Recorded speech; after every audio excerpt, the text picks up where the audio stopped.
Después de una profunda polémica, una gran campaña de mercadotecnia, hay que decirlo, Roma de Alfonso Cuarón llega por fin a las pantallas de Netflix. Todos están hablando de ella. Hoy aquí, en la sala de cine, Roma, ¿vale la pena?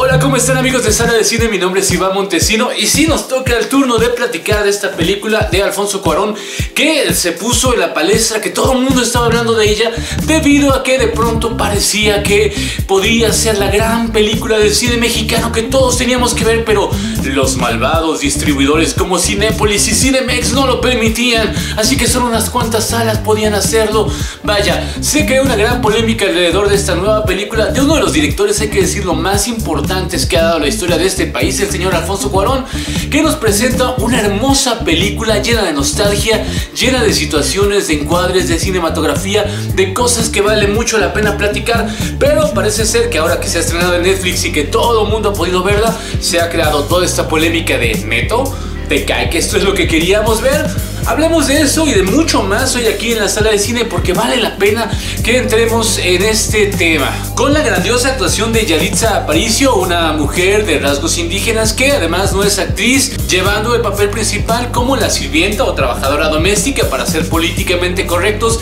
de una familia en los años 70, por ahí de 1971. Pero bueno, ¿qué es Roma? Roma es antes que nada un melodrama, un auténtico y absoluto melodrama mexicano. Hay que recordar que el melodrama se nos da muy bien a nosotros, por eso creamos las telenovelas y por eso películas como Nosotros los Pobres, vaya, todo este tipo de cine al estilo Ismael Rodríguez pegaba mucho y funcionaba muy bien. Bueno, pues Roma es eso, antes que nada un melodrama, y hay que ir entendiendo paso por paso de lo que estamos hablando en esta película. ¿Por qué existe este melodrama? Bueno, pues porque el señor Alfonso Cuarón quería hacer una especie de homenaje a una época que fue muy importante en su vida. Él era un niño adolescente,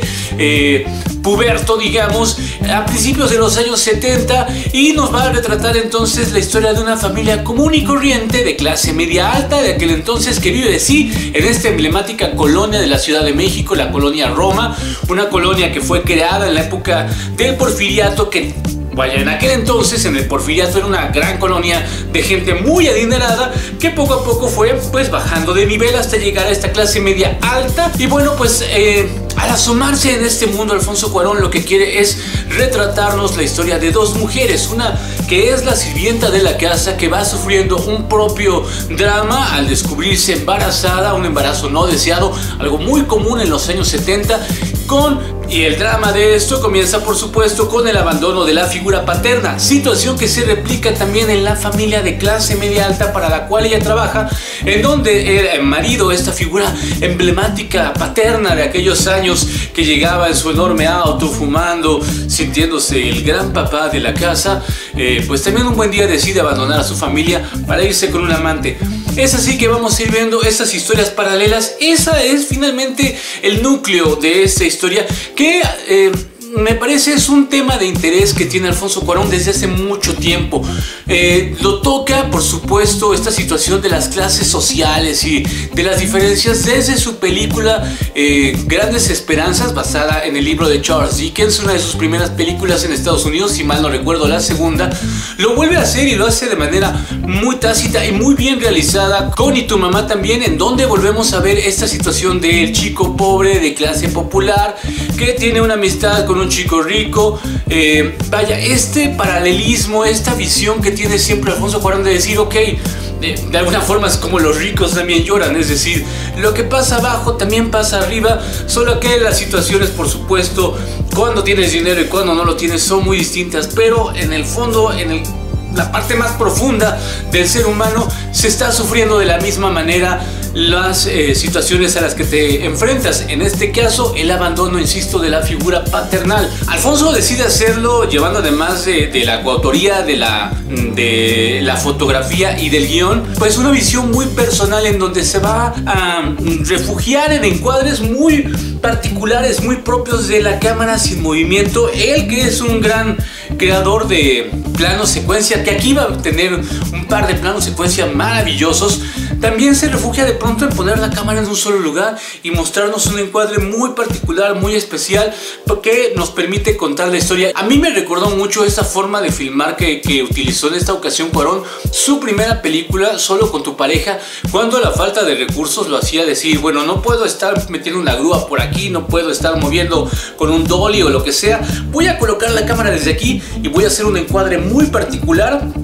que me permita darle dinamismo a la escena. Y aquí es donde muchos dirán, ¿dinamismo? La película es profundamente lenta. Sí, sí lo es, hay que decirlo. Vamos a entrar a la parte de ¿por qué no le está gustando a la gente? ¿Por qué se están emocionando mucho y de pronto llegan y salen de su sala de cine, de ver esa película en Netflix y dicen, esto como que chale, ¿no? Así que vamos por partes. ¿Qué es lo que está sucediendo? Primero y antes que nada, la parte mediática.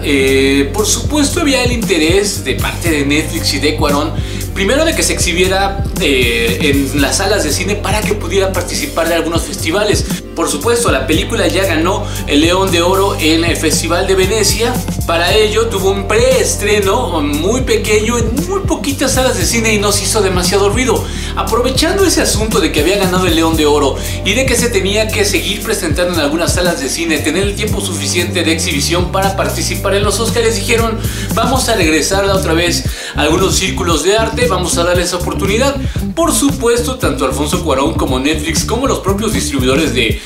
Cinépolis o de Cinemex sabían cuáles son las condiciones contractuales que existen, pero generar todo este asunto mediático le funcionaba muy bien a la película para obtener un éxito. Es decir, simple y sencillamente era un ardid publicitario, no iba más allá, no tenía que ver con la calidad o no de la película, tenía que ver con cómo hacemos para que la gente venga a ver a Netflix la película, porque sabían perfectamente bien que no iba a entrar en el círculo comercial, no porque la película fuera demasiado artística, sino porque los contratos que había eran muy sencillos, y lo dijo Cinépolis en un comunicado: necesitamos que nos den mínimo,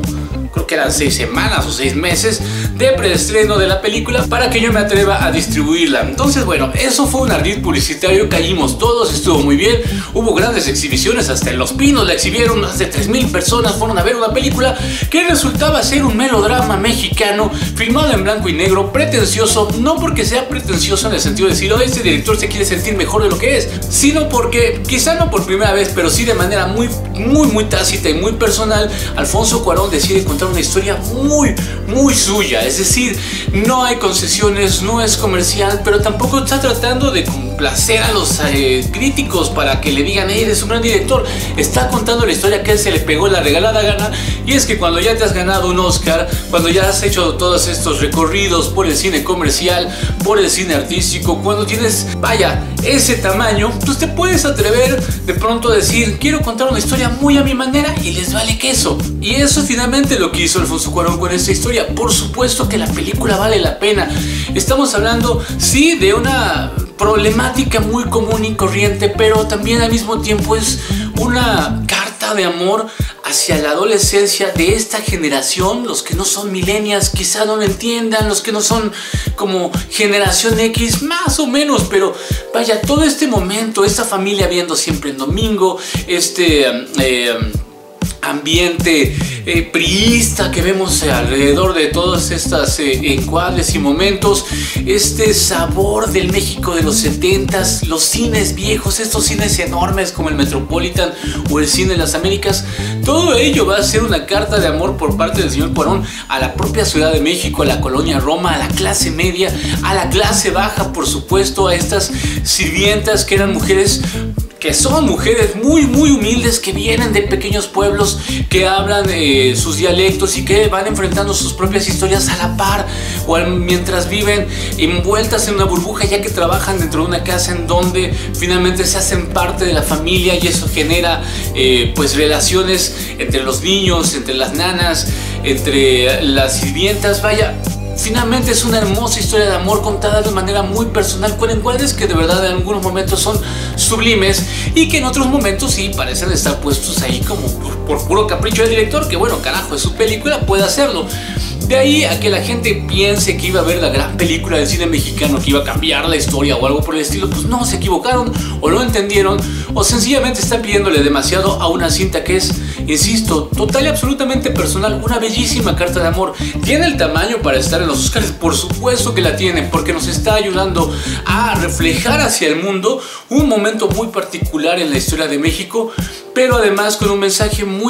quizá muy necesario en esta época de polarización entre ricos y pobres, y es que todos vamos sufriendo las mismas carencias y que todos necesitamos de todos para sobrevivir. La actuación de Yalitza Aparicio me parece maravillosa, sí es muy natural, funciona bien. De pronto no soy tan fan de que tengan actores que no son actores, porque es como, bueno, pues simple y sencillamente son ellos. Sin embargo, en algunos momentos que no voy a spoilerear aquí, muy fuertes para esta mujer que, insisto, pues de pronto tiene que enfrentar un embarazo no deseado, son profundamente conmovedores y vale muchísimo la pena. La neta es que Roma sí tiene sus 4 cojines y medio, sí es una gran película, pero tampoco es la película para todo el público, pero tampoco tiene, digamos que un guión con una historia así toda truculenta. Y entiendo que de pronto algunos digan, chale, pues esto parece una telenovela. Sí, la vida parece a veces una telenovela, pero una telenovela es una exageración de la realidad, y esta, por favor no la comparen, es una visión muy sutil,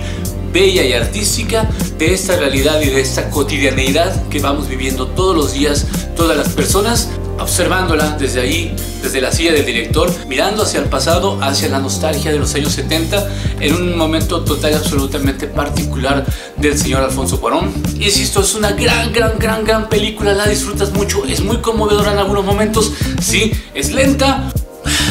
y de pronto sí es un poco pretenciosa, pero vale la pena, no se dejen engañar, tampoco esperen que van a encontrar algo totalmente diferente, pero vale la pena que la vean, y que la vean con el corazón abierto y con los ojos muy atentos. Mi nombre es Iván Montesino, muchísimas gracias por vernos el día de hoy, ha sido un placer platicar con todos ustedes, espero que muy pronto los podamos tener nuevamente aquí en la sala de cine. Les recomiendo que nos visiten en nuestras redes sociales, que por favor, si esto les gustó, nos regalen un like, lo compartan, se suscriban y que formen parte de esta